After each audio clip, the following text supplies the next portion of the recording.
Jews allowed, says my friend, to my Jewish place.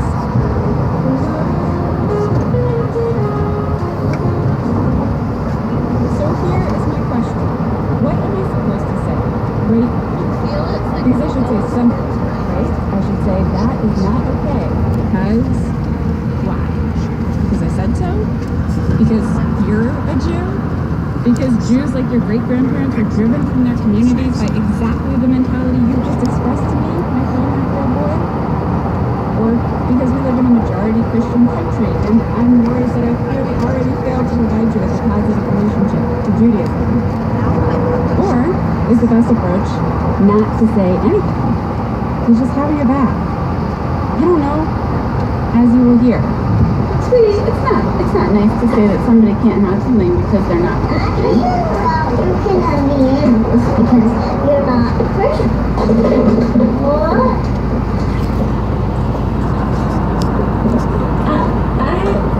That makes me feel sad though, sweetie. Well, only people who are Christian have that's what the rules are. That's not kind. Yeah, but that's what the rules are.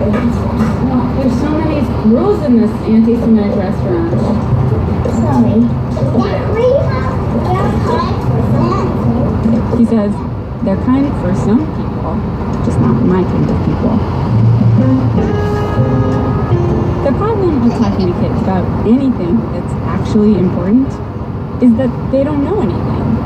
It's your job to teach them about all the stuff that matters most, but you have nothing to work with. They don't know religion, they don't know history, they don't know how to maintain proper hygiene. Also a problem, they're little and they have feelings. So you have to be careful about saying, well, let me tell you a story about a man named Adolf Hitler. He would have liked the way you run your restaurant, by the way. We've all been on the kid side of this kind of conversation where a grown-up is fumbling through something that is clearly important. The big one most of us remember is when someone told us about sex. And on the adult side, whatever the question is, what is sex? What is God? Or what is ISIS? What does transgendered mean? You know in that moment that what you say could really matter.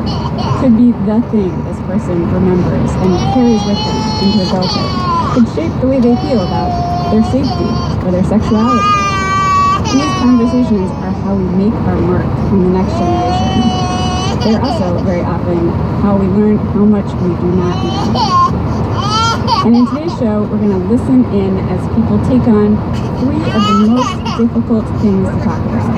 We're going to hear teenagers talking very frankly to each other about sex, parents talking to their children about race, and kids talking to each other about death. Today's show, the birds and the bees. We've got Jonathan Goldstein, comedian W. Kamau Bell. Stay with us.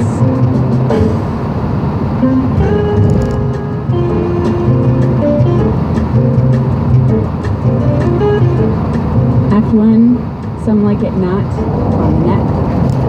To begin, I should say throughout this hour we're going to be talking about subject matter that can be difficult to discuss with children, so if you've got kids listening, that's something to consider.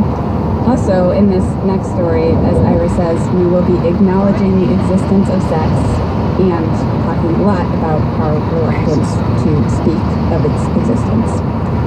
Okay, let's start with the beginning. One way a lot of kids learn about the birds and bees is from each other, which can lead to some seriously flawed information. It's not until way later that you learn half the things your older brother told you were not right. That scene in the movie is not realistic. That Sophia DeSantos was lying when she said she did that thing because that thing is not possible. That's basically our system. You learn things wrong, test them out, and hopefully get the real story. This begins on the playground and just continues all the way until you actually start having sex. And all the weird information that was not corrected begins to matter. What are you hoping they're going to cover? I hope they cover everything. DeAndre is in a classroom at Buffalo State with about 50 other people, mostly men, mostly his fraternity brothers. He's here for some sex ed. I feel like some stuff people don't know What don't you know? I don't know. That's a good question, you know? This is a voluntary workshop about sexual assault and consent on a Monday night. You'd think this event might not win out over, say, putting up the Jamba Juice or staring at your Van Gogh poster. But this room is packed. The students are wide awake. Knees are bouncing, hands are shooting up in the air. The instructor, Paula Madrigal, is talking about the importance of consent. So, consent is a verbal and enthusiastic yes, okay? Why is it enthusiastic? You want, exactly, you want to do it, and sex should be fun, right? Yeah, I hope so. This kind of workshop was repeated in classrooms all across campus here and throughout the country in the last year. College administrators are panicked about sexual assault, as they should be. So they're turning to this kind of education as the answer, instead of mostly focusing on protecting women, things like rape whistles or travel with a buddy programs. They also want to teach men actual sentences to say, "Do you like this? Can I kiss you?" But the students here are struggling with the basic premise. They have to learn to speak in this new way because if you don't, you're a rapist, because it's just more virtuous. They have questions right from the start. It's a continuous process of checking up. So what, or checking in, either or. What does that mean?